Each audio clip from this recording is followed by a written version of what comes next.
네, 안녕하세요. 24년 법인세 신고 대비 우리 중요한 필수 검토 사항들을 같이 한번 점검해 보도록 하겠습니다. 네, 저는 이은자 세무사입니다. 그리고 지금 현재 한국세무사회 연수원 교수로 활동하고 있고요. 그 외에도 기업에서 다양한 기업들에서 요청이 오면 세법 내지는 회계에 대해서 강의를 하고 있습니다. 우리 지금 이제 법인세법 관련된 내용은요, 이렇게 5개 챕터로 이루어져 있습니다. 우선 첫 번째는 23년도에 새롭게 개정된 세법들, 이미 이제 적용되고 있었던 것들이기 때문에 새로운 건 아니지만 지금 이제 법인세 신고를 하면서 다시 한번 이제 이런 것들은 작년에 비해서 좀 주의해서 좀 보자라고 하는 의미에서 좀 소개 다시 한번 해드릴 거고요. 그다음에 두 번째는 결산 마감하기 전에 한번 검토해야 될 사항들이 어떤 것들이 있는지를 같이 살펴보도록 하는 겁니다. 그다음에 이제 세 번째 챕터에서 이렇게 그 네 번째, 다섯 번째 챕터는 이제 세법에서 이제 주로 회사는 이제 비용이라고 계상해 놓는 것들 중에 세법에서는 아니다라고 하는 것들이 있잖아요. 이제 주로 세무조정과 관련된 것들이 또 보니까 결국은 송금 불산입과 관련된 내용들이 많거든요. 그래서 이제 그런 것들 중에 주로 좀 다루는 것들을 좀 소개해 드리고자 합니다. 네. 그래서 우선 챕터 첫 번째입니다. 그래서 개정세법 내용을 몇 가지 살펴보도록 하겠습니다. 그렇게 많이 개정되지 않았어 가지고요. 몇 가지만 좀 살펴볼게요. 자, 우선 가장 큰 변화, 법인세율이 인하됐습니다. 물론 이제 작업을 하다 보면 프로그램에 이미 다 이렇게 업데이트가 되어 있기 때문에 여러분들이 세금을 직접 계산하지는 않잖아요. 계산기로. 그렇지만 이렇게 인하됐다라는 내용을 인지하고 계셔야 우리 세무사 회계사 사무실에서 일하시는 분들은 또 세무사님들, 회계사님들은 또 이제 또 고객과 대화할 때 또 도움이 되실 거고요. 그 다음에 기업에 계시는 분들도 또 알고 계셔야 또 좀 도움이 되실 겁니다. 그래서 세금이 1%씩 인하가 됐다라고 보시면 되겠고요. 그 다음에 2월 결손금 공제 한도가 확대됐습니다. 이제 중소기업이야 100% 다 공제되니까 문제될 게 아닌데요. 중견기업 또는 대기업과 같은 일반 기업과 연결법인, 합병, 분할법인 그리고 외국법인들은 각 사업년도 소득금액에 대해서 60%에 대해서만 2월 결손금을 공제하고 세금을 좀 내라라고 했었던 거였는데 23년 이후 개시하는 사업년도부터는요 거의 80%로 한도를 좀 올려줬습니다. 근데 이제 이거를 인지를 못하고 있다 보면 그런 실수를 하더라고요. 최근에도 이제 그 외부 조정하는 회사는 보니까 이제 회사가 나름의 법인세를 이렇게 계산을 해서 가지고 왔어요. 그런데 거기가 이제 중견기업이었거든요. 2월 결손금을 이제 얼마를 계산을 했겠죠. 근데 나중에 이제 결과물을 비교를 해보니까 법인세가 많이 차이가 나는 거예요. 10억 이상 차이가 나서 왜 그런가? 내가 많이 뭘 못 봤나? 그러고서 이렇게 봤더니 세무조정에서 이렇게 세세하게 금액이 조금씩 차이 나는 거 있을 수 있었습니다만 2월 결손금에서 금액이 컸더라고요. 그러니까 그 기업에 계신 분은 이 2월 결손금 공제의 한도가 확대된 내용을 이제 미처 챙기지 못했던 거죠. 그래서 이런 부분들도 잊지 말고 확인을 하시기 바랍니다. 그 다음에 자본준비금을 감액해서 배당하는 경우에요. 입금불산입 하거든요. 이제 이때 그냥 입금불산입 한다 그렇게만 규정이 있었어요. 그러다 보니까 입금불산입하는 범위를 정해서 좀 합리화를 했다 이런 얘기고요. 상법의 규정에 따라서 자본준비금을 감액해서 받는 배당에 대해서 내국법인이 보유한 주식의 장부가액을 한도로만 입금불산입을 한다. 이제 그런 내용입니다. 또 마찬가지 23년 1월 1일 이후 배당받는 분부터 이렇게 적용합니다.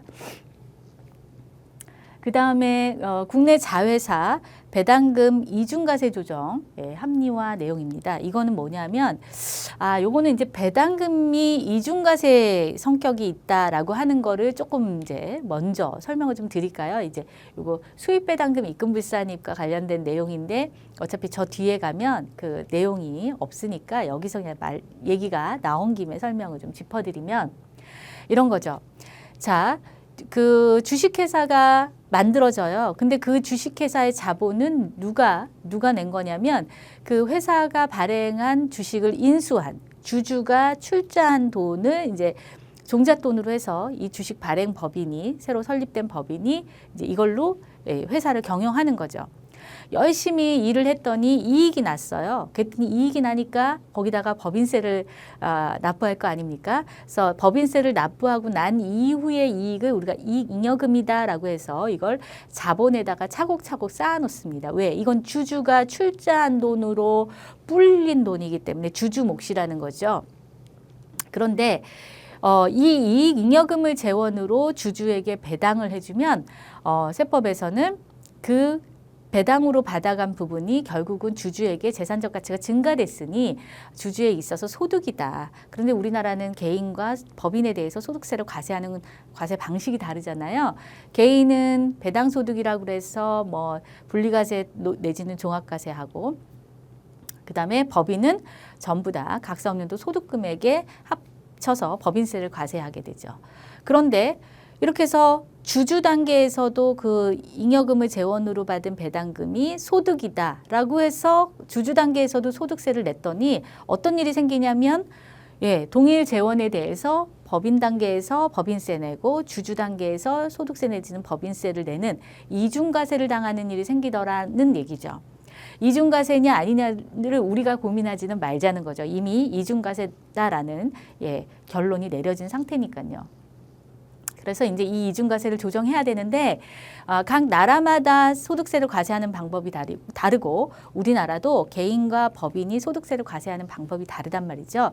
그중에 법인 주주가 받은 배당금에 대해서는 이미 각사 없는 도 소득금액에 들어가 있잖아요. 그러니까 그중에 일정 부분을 입금불산입 해줬는데 그 입금불산입 해줄 때 당초에 기업 형태 그다음에 상장 비상장 여부 그리고 지분율에 따라서 입금 불산입을 차등 조정해 줬었거든요. 그런데 그것이 이제 그다지 합리적이지 않다. 그래서 단순화했어요. 어떻게 기업 형태 이런 거하고 상관없이 지분율로만 수입 배당금에 입금 불산입을 하자. 그다음에 이 지분율도 좀 변화가 있고요. 그래서 20% 미만 가지고 있다. 상대 회사를 그러면 거기서 받은 수입 배당금의 30%만 입금 불산입. 20%는 넘는데 50%는 넘지 않더라. 그러면 80%, 50% 넘는다? 그럼 100% 입금 불산입을 해주자.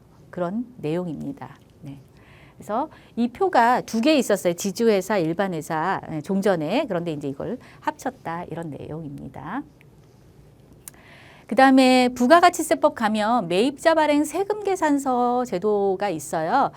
그런데 이제 부가가치세가 과세되지 않는 면세되는 재화용역 공급에 대해서는 부가가치세법 적용이 안 되잖아요. 그러니까 소득세법 내지는 법인세법에 이 매입자 발행 계산서 제도를 신설해서 넣은 겁니다. 공급자가 재화용역 공급하고 계산서를 발행하지 않는 경우 또는 발행할 수 없는 상황이 벌어진 경우 뭐 폐업했거나 그죠? 폐업일 이후에 뭐 계약이 해지됐거나 변동이 있는 경우에 매입자가 세무서 승인을 받아서 계산서를 발행할 수 있도록 하고요. 거래건당 5만 원 이상이면서 과세기간 종료일로부터 6개월 이내에 매입자에 관할 세무서에 신청하면 되고요. 이건 연도 중간에 23년 7월 1일 이후 공급하는 재화용역부터 이 새로운 규정을 적용하게 됩니다. 그 다음에 이제 요거는 국세기본법과 관련된 내용이에요. 세법상에 우리가 특수관계자를 판단할 일이 종종 있습니다. 그죠? 그런데 특수관계자에서 친족의 범위가 좀 비현실적이었다라는 의견이 많다 보니 친족의 범위를 합리화했다 이런 내용입니다. 그래서 예를 들면 이제 혈족이 뭐야? 피를 나눈 가족이죠. 혈족은 육촌까지 특수관계자고 그다음에 인척 결혼을 해서 가족이 된 인척에 대해서는 사촌까지가 특수관계자였었어요. 그런데 사실 육촌을 뭐라고 불러야 하는지도 모르고 불러본 적도 없고 본 적도 없고 그죠? 이제 그런 게 요즘에 우리 그 가족 형태잖아요. 이제 그러다 보니 세법에서 합리화한 거죠. 현실에 맞춰서. 그래서 어떻게 해요? 피를 나눈 가족은 사촌까지만, 그다음에 결혼해서 가족이 된 인척은 삼촌까지만 특수관계자의 범위에 포함시키도록 이렇게 개정이 됐습니다. 그리고 또 하나 규정이 신설됐는데요. 왜 혼외자 있죠?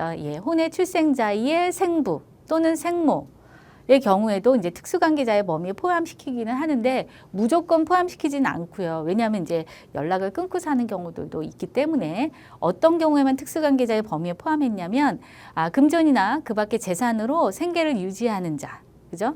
또는 생계를 함께하는 자. 그런 생부, 친생자의 친생자란다. 혼외자의 생부, 생모까지만 특수관계자의 범위에 포함하도록 개정이 됐습니다. 근데 조심하셔야 될 거는 23년 3월 1일 이후 납세 의무가 성립하는 분부터 이 규정이 적용돼요. 그런데 이제 연도가 시작해서 이제 좀 지난 상태에서 이 법이 바뀌었잖아요. 그래서 이제 만약에 그럼 1월에 대해서는 어떻게 하느냐. 근데 이제 뒤로 돌아가면 아무래도 납세 의무가 성립하는 분부터 이렇게 되는 거라서 기간과세되는 세법과 또 이제 나머지 또 뭐 상속 증여처럼 좀 다른 것도 있기는 하지만 아무래도 납세자에게 유리한 쪽으로 판단하는 것이 맞겠다. 네, 이렇게 보시면 되겠습니다.